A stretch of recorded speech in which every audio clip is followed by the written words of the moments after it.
Bonjour à tous, bienvenue sur Kartur. Dans cette vidéo, je vais vous parler des premiers mois de roulage de la Ford Fiesta, ma première auto, à Montréal.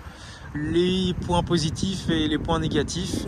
Alors j'ai plus de points positifs que négatifs, ça c'est sûr et certain. C'est une voiture qui se conduit super bien, qui est super agréable à la conduite. La boîte de vitesse est excellente, même si apparemment dans cette catégorie de Ford Fiesta, il y a énormément de problèmes de transmission. La boîte, je la trouve vraiment entre guillemets fantastique. Le passage des rapports, il est vraiment doux. Autre point extrêmement positif, c'est la consommation. Je consomme uniquement 6-7 litres au 100 km et c'est une excellente chose parce que quand on voit en plus le prix de l'essence ici qui est déjà beaucoup plus bas qu'en France, de consommer encore moins, ça veut dire que vraiment en termes de, j'ai envie de dire, avec un plein j'arrive à faire à peu près 600 km et les 600 km me coûtent quelque chose comme $60, ce qui fait peut-être un peu plus de 40 €. C'est quand même super sympa. Vous avez pu remarquer que j'ai changé aussi les pneus hiver, donc ça a été toute une histoire, j'en ai parlé dans une vidéo précédente. Ça a coûté quelque chose comme $60 la pose.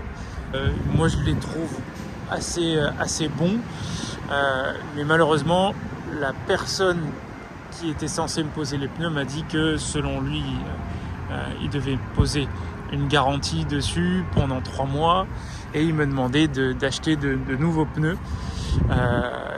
Donc il a quand même été transparent avec moi en me disant que ça pouvait encore tenir une saison.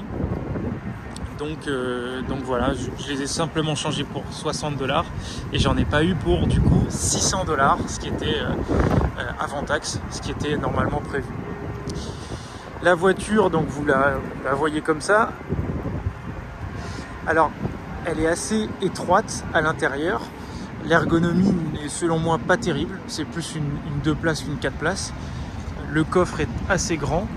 Ce qui est très avantageux, c'est que on peut vraiment la garer partout. Alors ici les rues sont dans mon quartier sont assez larges. Pour faire son créneau, c'est bon. Gros souci, c'est que j'ai pas de caméra de recul ni de bip arrière, ce qui fait que faut prendre l'habitude. C'est pas un très gros problème, mais il faut prendre l'habitude. Petit point aussi négatif, c'est que selon moi, je l'ai acheté un petit peu trop cher. J'étais assez content en termes de kilomètres d'avoir acheté à des kilomètres bas l'auto, mais quand je regarde régulièrement les mêmes Ford Fiesta de la même année, on est j'ai acheté un petit peu cher. Bon, on verra bien le jour de la revente réellement ce que ça m'aura coûté, mais voilà, si c'était à refaire, j'aurais essayé de négocier plus ou peut-être trouver une autre Ford Fiesta de ce modèle-là et de cette année-là. Il faut savoir aussi que j'ai roulé relativement beaucoup avec, mais c'est pas moi qui ai roulé. C'est en réalité l'application Turo. J'ai fait quelque chose comme une quinzaine de voyages avec et le nombre de kilomètres a explosé. On a dépassé la barre des 52 000 km alors que je l'ai acheté de mémoire à 45 000 km. Donc en 2 mois, ça fait vraiment beaucoup. Mais une voiture, ça sert à ça. Ça me permet de payer les charges et j'en suis assez satisfait. Le but, c'est pas vraiment de gagner de l'argent, mais c'est plutôt de rouler et de diminuer les charges. Donc je suis quasiment à $200 par mois sur cette voiture d'assurance avec certains critères.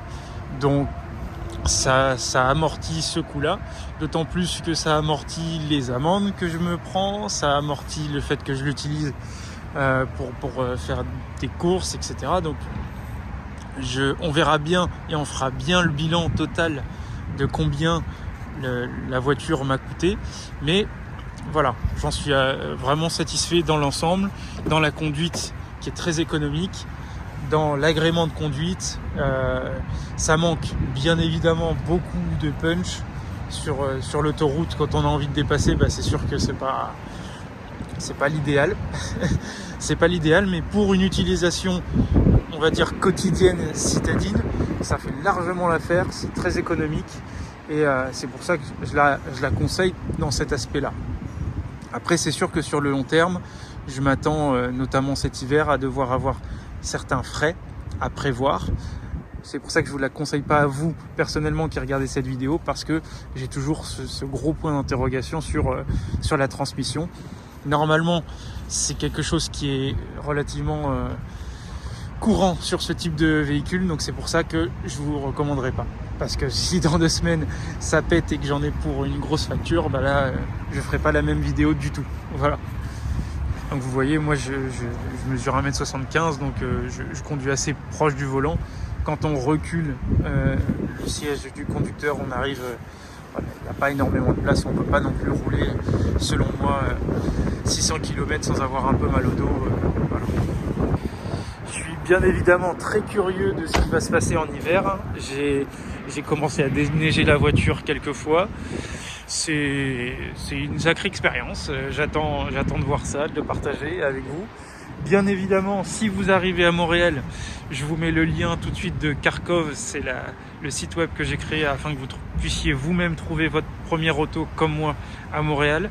Le but, c'est vraiment que ce soit en toute confiance, en toute transparence. Voilà, il y a énormément de choses à prendre en compte avant de passer à l'achat d'une auto à Montréal, même dans tout le Québec. Et j'apprends aussi en même temps que vous, je rencontre pas mal de gens, je travaille énormément sur le sujet, mais sachez que vous pouvez chercher votre auto, je suis à votre disposition, donc je vous mets le lien dans la description. Je vous remercie bien évidemment d'avoir regardé cette vidéo. Abonnez-vous si ce n'est pas le cas. N'hésitez pas à partager votre expérience et à mettre en suggestion certains sujets dont vous souhaiteriez aborder dans les commentaires. Je vous donne rendez-vous dans une prochaine vidéo. À très bientôt. Ciao, ciao.